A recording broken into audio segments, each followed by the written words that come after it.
And I can do leg lift. Okay, there's leg lifts. Yeah. I'm going ahead and recording you. Okay. That way you can just document this for later, Okay. So you can do leg lifts like this. Yeah, I can stretch. Where are you stretching? Hold on, let me come around you so I can't see because of. Right here is stretching the Okay, middle back. now I can see your leg. Yes, and my leg is on the side. Use that other leg to stretch. So I'm opening the hips, Mm-hmm. the lower back. Something to keep in mind of this stretch, what can you do opposite to stretch the opposite direction so you're not only stretching one leg that one way? Now, you don't have to do it now. Just I'm recording that question. If you have another type of workout, you do that I one. can do this. Okay. It does a little bit of the other leg. See that? Okay. And that's at least you're keeping yourself active. I can do both legs. Yeah, I can do both legs. Are you able to do like you put your elbows up under you, like lift yourself up and be under your elbows, only your elbows? Only on my elbows, yeah. Are you able to do that and slide forward with your knees to work your abs? Are you able to slide forward like this? Either that or Yeah. or slide your. I can do this. Okay. I guess if. Yeah. Yeah. See. I can work that out like this. And where is that? And think about where that's focusing on. What are you focusing on? The abdomen and also The lower back. the gluteus. Can you feel it? Is there anything in that where you can do your lower back? Yeah, I can feel a stretch in here. Like if I go back a little bit more. Okay. Like child. Like that. And what's the purpose of doing all this? To keep the muscles active, stretching, and to be strong, not lose my flexibility. And how often should somebody do these if they have like an injury like yours? Every day. Just every day? At least Every once a day? Yes, just stretch. And then stretch the upper body. Okay.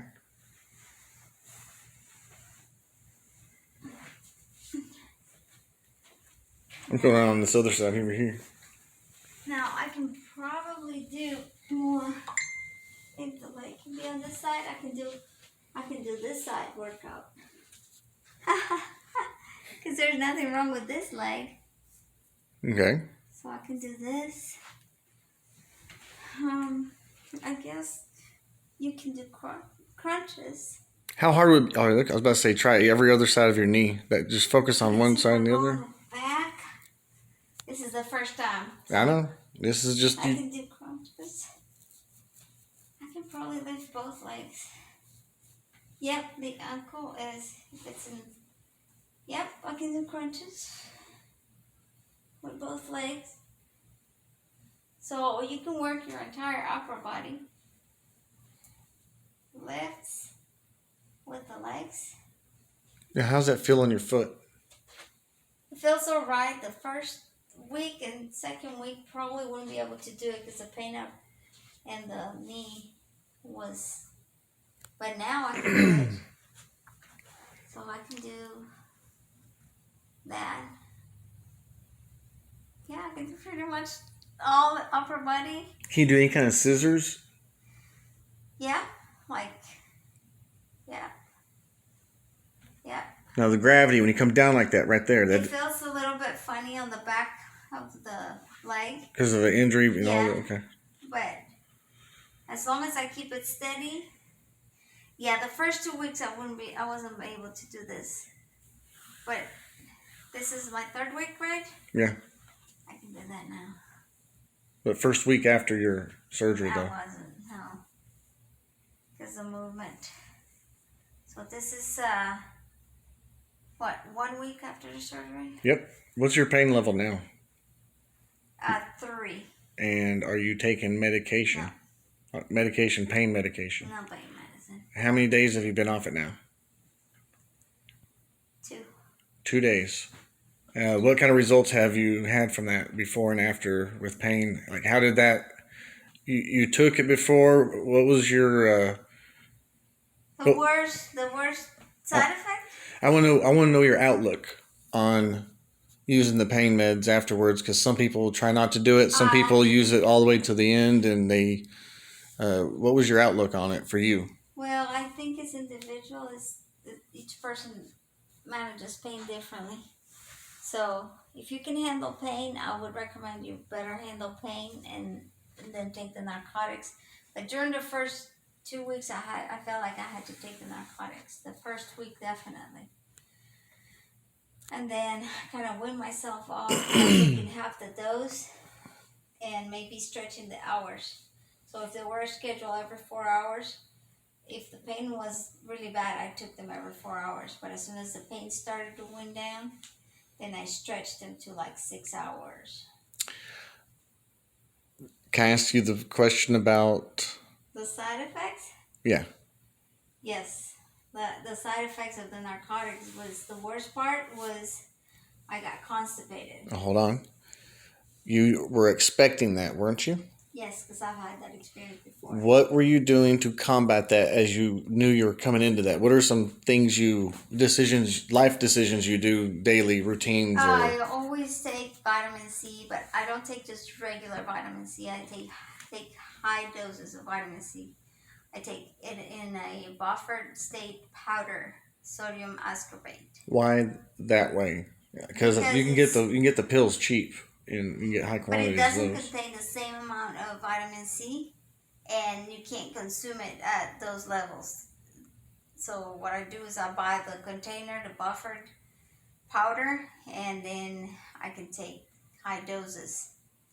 And the best way to know and understand what your tolerance is for vitamin C is you take it and you take the high dose, and if it starts to upset your stomach and make you have runny stools, like it might have you have one bowel movement, but if it continues with runny stools, then you back up a little bit, take a little bit less. But if it reaches your gut, that means you're absorbing it better. What if you take too much? If you're taking that much, There's no side effect to it. You just get rid of it. Your body gets rid of it. You might have a little bit of running stools, but that's about it. How did that work for you going in? I'm sorry. Go ahead. You won't die from vitamin C overdose. So how do you think it helped you doing the vitamin C? Whenever Yes. with the constipation? Yes, but the narcotics were too strong, so I was taking the vitamin C. I was taking stool softeners. I was taking mild laxative, and then I ended up taking a strong laxative, and nothing helped out as much as just backing up from the narcotics and moving. Did you do any enemas? I didn't hear. I did. I had to do enemas because it got too bad. It got too bad. Yeah, because after a week of taking narcotics, my bowels were just not moving. Okay. So that was uncomfortable. Now you're smaller than most Yes. people. Yeah. So, but I was still taking a small dose of hydrocodone with like 350 of Tylenol, but that was enough to not help me move bowels. So lots of water, lots of fiber, exercise, moving. How bad was your break? Do you mind if I? Oh, that's go fine. on? Of course, Well, I know how. I'm just interviewing you. I had three bones break: the tibia, the fibula, and then one of the bottom bones from the ankle. So I now have a stainless steel plate, 5 screws on the right side and 2 screws on the left side. You do it right, don't you? Yes. All right. Yes. You want to try some different workouts later? Yes. Okay. We'll come back later. All right. Let's watch some movies. Okay. Love you. Thank you.